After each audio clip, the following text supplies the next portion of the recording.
be type 2. I started treatment on Spinraza when I was in high school, a senior in high school. I decided on transferring to a university after 2 years of living at home.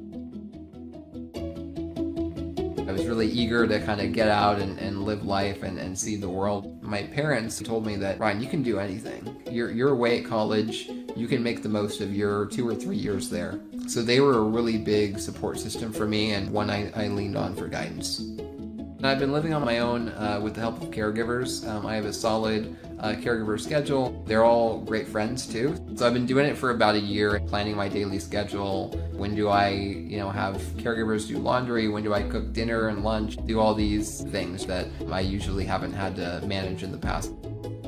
Going to class every single day is kind of the routine that I have, and I'll travel to campus and go to classes in my wheelchair and be with friends in class, and then I'll maybe grab a bite to eat.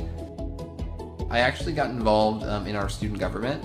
A lot of people came to me and they said, Ryan, you would be really great if you ran for president. And I said, what? No way.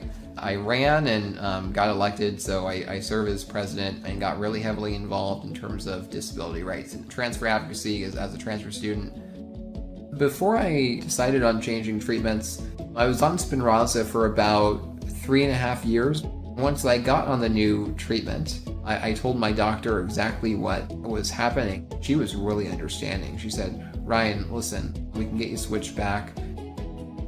I was starting to notice at the time some things that I could do after Spinraza. There's this story that I share about going out to Mexican food with my mom. I kind of got a sense of confidence at that meal. I went to reach for a taco and I was able to grip the taco and eat it, and my mom, her jaw just dropped to the floor. She's like, did you really just do that? I said, yeah, absolutely I did. And I was really proud of myself.